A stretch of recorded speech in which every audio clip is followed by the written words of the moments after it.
Hello दोस्तों, अगर आप चैनल पर नए हैं तो चैनल को सब्सक्राइब करना मत भूलिएगा। क्या खौफ का भी कोई चेहरा होता है? नहीं, वह किसी भी रूप में हो सकता है, चाहे वो कोई किताब हो, पेंटिंग हो या और कोई वस्तु या फिर कोई इंसान। 12 जनवरी 2020 का दिन था। शहर की सभी दुकानें बंद थी। सड़क पर पत्ता भी नहीं हिल रहा था। चारों तरफ एक अजीब सी खामोशी फैली हुई थी। उस दिन जय ने सोचा सैर सपाटे के लिए बाहर निकला जाए। मन में विचार किया कि दोस्त से भी मिलाऊंगा। जय ने कपड़े बदले और घर बंद कर बाहर निकल गया।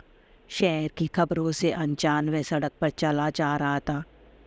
उसने एक लड़की को पूरी तरह से रोते देखा। पास गया और रोने का कारण पूछा। कौन हो तुम? यहाँ क्या कर रही हो? वहाँ से कोई जवाब नहीं आया। जय लगातार पूछे जा रहा था और वह लड़की लगातार रोई जा रही थी। जय ने चारों ओर नजरें घुमाई। सड़क पर कोई नहीं था। उसे आश्चर्य हुआ। पूरी सड़क वीरान नजर आ रही थी। उसके मन में एक अजीब सा भय हुआ। उसने अपने आप को संभाला और फिर से इस लड़की से पूछा, देखो, कोई परेशानी है तो मुझे बताओ, शायद मैं तुम्हारे लिए कुछ कर पाऊँ। लड़की ने एक खत जय की ओर बढ़ा दिया और फिर रोने लगी। जय ने खत लिया पर उसे पढ़ा नहीं। उसे बस लड़की की चिंता हो रही थी कि वह क्यों रो रही है। उसने लड़की को अपने साथ चलने के लिए कहा। लड़की जोर से चीख पड़ी और भागने लगी। जय को लगा शायद इसकी मानसिक हालत ठीक नहीं, इसलिए यह ऐसा कर रही है। जय ने उसकी मदद करने की ठान ली। वह भी उसके पीछे भागने लगा। तभी अचानक उसने जो देखा, उसका दिल उसके हलक से बाहर निकलने को हो गया। उसने देखा सड़क पर खून से सने पैरों के निशान। फिर जय ने सोचा शायद उसके पैर में चोट लगी होगी, जिसके कारण उसके पैरों से खून आ रहा होगा और उसी के निशान होंगे। कि लगातार भागे जा रही थी। जय भी पूरी तरह से थक चुका था और हांफने लगा। अचानक उसे उस खत का ध्यान आया जो लड़की ने उसे दिया था। जय ने वह खत अपनी जेब से निकाला।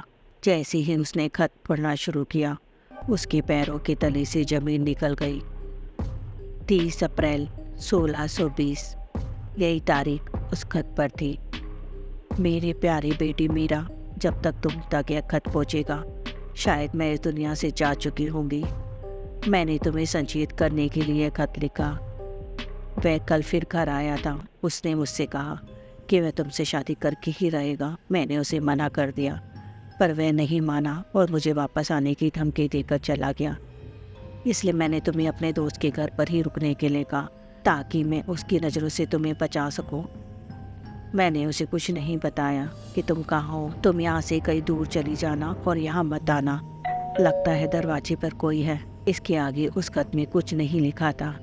पूरा खत खून से सना था। यह खत 400 साल पुराना था। जय को अब कुछ भी समझ नहीं आ रहा था कि यह लड़की कौन थी और उसके पास यह 400 साल पुराना खत कैसे आया और वह इस तरह से क्यों भागी जा रही है। क्या हुआ होगा मीरा की माँ के साथ? और मीरा कहाँ थी? क्या यही लड़की मीरा थी जो उन दुश्मनों से बचने के लिए आज भी लगातार भागे जा रही है?